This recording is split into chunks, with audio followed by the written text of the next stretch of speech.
22 जनवरी जब राम मंदिर बनकर तैयार होगा और राम के दर्शन होंगे। अ, राम मंदिर के लिए देश भर से जो कार सेवा में कई लोग गए, उसमें चुनिंदा मुस्लिम कार सेवक भी थे। उनमें से एक हैं गुल मोहम्मद, जयपुर के पूर्व विधायक रह चुके हैं जौहरी बाजार से। गुल मोहम्मद जी, आप कार सेवा में कैसे पहुंच गए? काश में उस समय मैं राजस्थान से प्रदेश अध्यक्ष था अल्पसंख्यक मोर्चे का। तो हमारे जो प्रदेश अध्यक्ष थे उन्होंने कहा गुलाम जी आपको भी जाना चाहिए। तो हमने आपस में थे बातचीत की, उन्होंने कहा भाई चाहिए जाना चाहिए, देखना चाहिए क्या है क्या नहीं है वहाँ। इसी बहाने जाएँ देख लो सही कि मस्जिद है या क्या, ये मंदिर का मसला क्यों उठाते हैं, कैसे क्या है, देख आएंगे। चले हम चले गए। हमारे साथ में बहुत से कार्यकर्ता बीजेपी के साथ थे।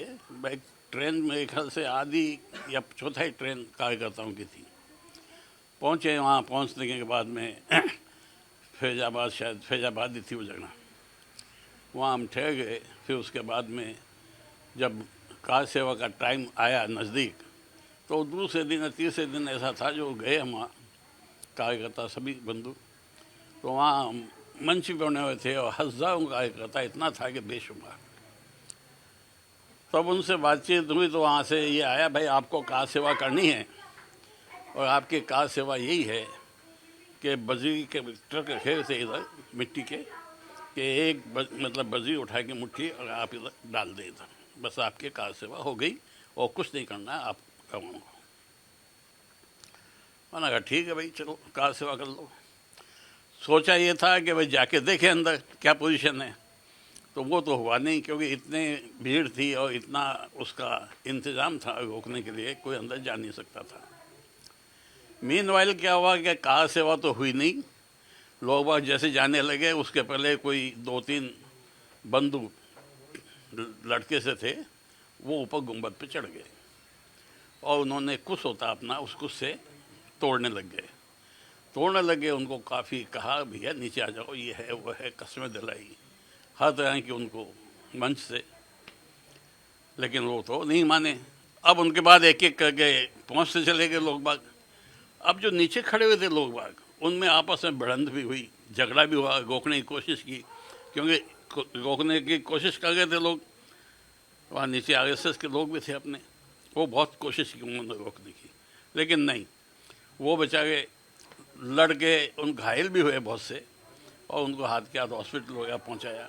लेकिन मोब इतना ज़्यादा था, इतना रश था कि वो उनका बस नहीं चला और लोग फिर धीमे धीमे पहुँचते गए। जब भीड़ होती है, भीड़ तंत्र जो आता है ना, वो किसी के बस में नहीं लगता है, क्योंकि वो तो एक अंध भक्त की तरह से पहुँच गया उसी तरह और मस्जिद को तोड़ना चालू कर दिया।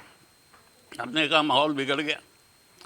हमारे जो साथ थे जितने, मैंने कहा भैया अपन चलो यहाँ से माहौल से निकल के।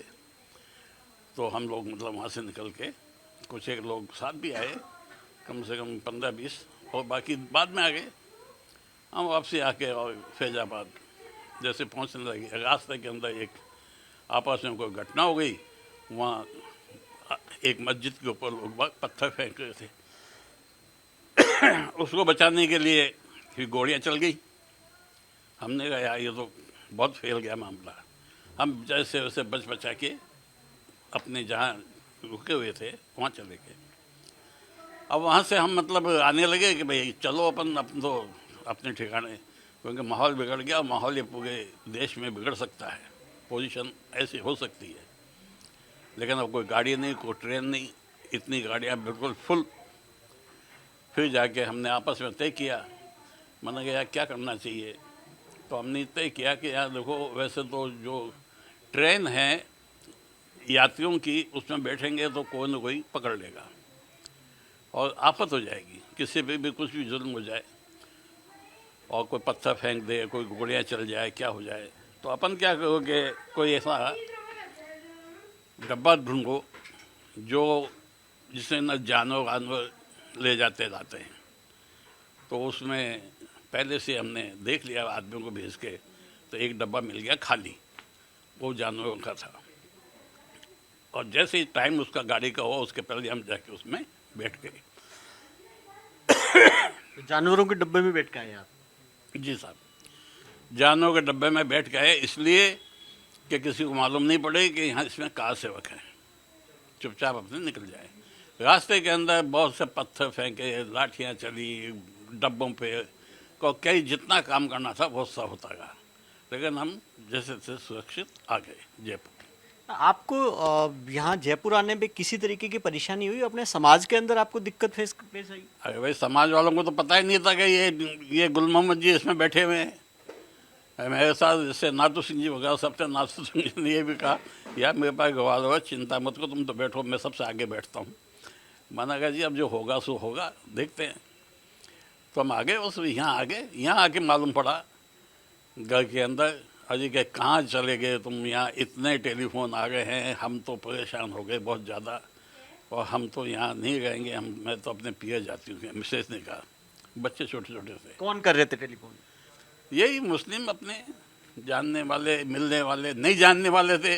वो भी कहते हैं कि ये विधायक हो के ये क्यों चले गए वहाँ, ये कैसा इन्होंने किया जुल्म। तो वो सब ऐसी से अश्लील गालियाँ कि वो गालियाँ को बखान में कर ही नहीं सकता। तो हम कई बार ये भी कहते थे, मैंने कहा यार हो सकता है हमने बहुत गुनाह किए होंगे, तो आप लोग इतनी गालियाँ दे रहे हो तो मेरे गुनाह झड़ रहे हैं, मालिक उतारेगा उनको, और फिर वो चुप हो जाते थे। तो ऐसा बहुत होता है। फिर वो एक हमारे मिलने वाले ही थे जो रंजिश रखते थे शायद हमसे, कि भाई इतना क्यों इनका व्यूज बढ़ रहे हैं, ये आगे क्यों बढ़ रहे हैं। तो आपके खिलाफ उन्होंने फतवा लाए थे? हाँ, मैं दरअसल राजस्थान का प्रदेश अध्यक्ष था। एक तो हमारी बिरादरी का, हमारी बिरादरी मंसूरी बिरादरी है, तो उनका मैं राजस्थान का अध्यक्ष भी था, और मैंने बहुत बड़ी टीम राजस्थान की बनाई हुई थी। तो सब लोग खिलाफ हो गए, भाई आप क्यों चले गए। फतवा ले आए एक वो मिलने वाले अपने कैथून कोटा से, और वहाँ उनको लिख के दिया कि गुल मोहम्मद जी वहाँ मस्जिद तोड़ने गए हैं, तो क्या उनका क्या हश्र होना चाहिए। तो फतवे में क्या होता है, जो लिख के देते हैं उसी का जवाब दे देता फतवा देने वाला मुफ्ती। तो उन्होंने कह दिया जी वो मस्जिद तोड़ के आए हैं तो इस्लाम से खारिज हो गए। वो लेके फतवा उन्होंने बिरादरी में पहुंचा दिया, मुस्लिम्स में पहुंचा दिया, यानी सब जगह ऐसा हो गया बिल्कुल। लोग न तो कोई शादी ब्याह में बुलावें, न मौत मैयत में बुलावें, और न वैसे कोई सीधी मुंह से बात करे, बिल्कुल अलग छलक एकदम। मैंने कहा यार ये भी कोई बात होनी थी। चलिए साहब, अब होता गया काम। हमने कोशिश ये समझाते गए, उनको कहते भी गए।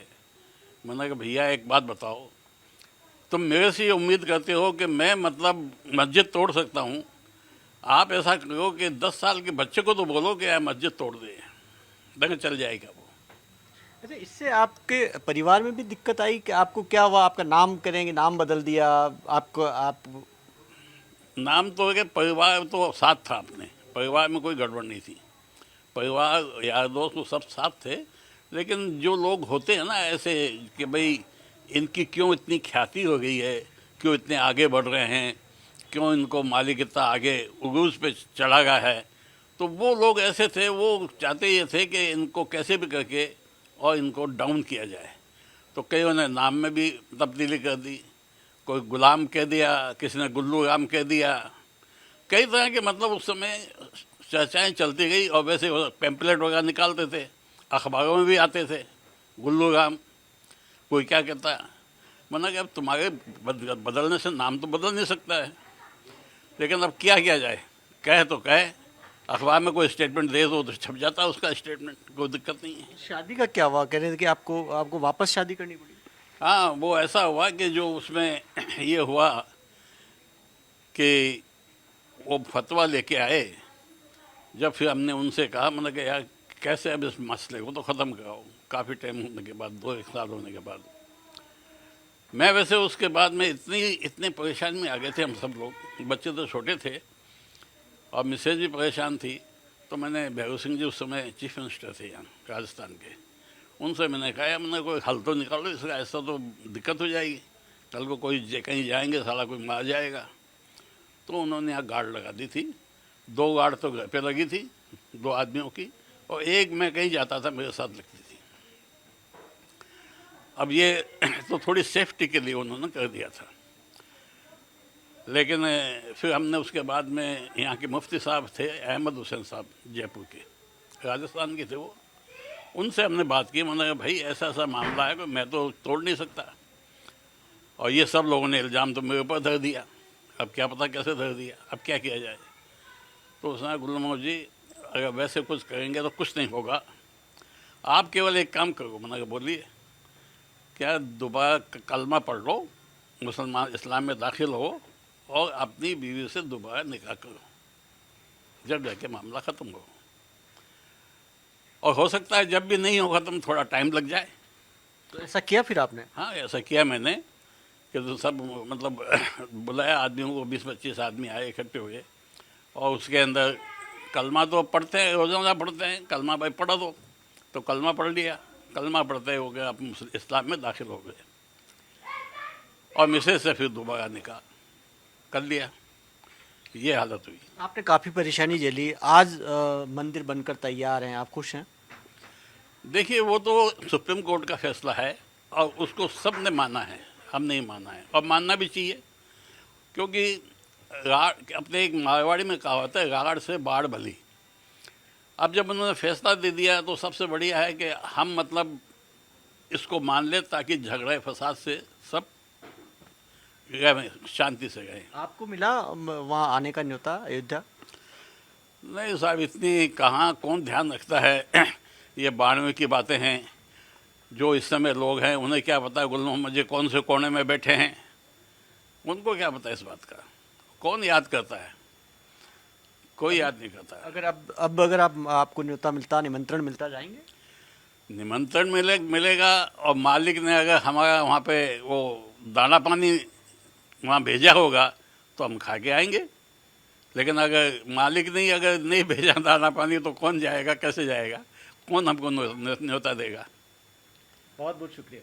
तो गुल मोहम्मद जी, जिन्होंने काफ़ी कष्ट से कार सेवा में जाने की वजह से काफ़ी परेशानियों का सामना करना पड़ा, और जाहिर तौर पर आज अब मंदिर बनकर तैयार है, और क्योंकि बड़ा इनका भी एक बड़ा त्याग था, सेक्रीफाइस था। कैमरा पर्सन मनीष साथ, भवानी सिंह, जयपुर, न्यूज़ 18 इंडिया।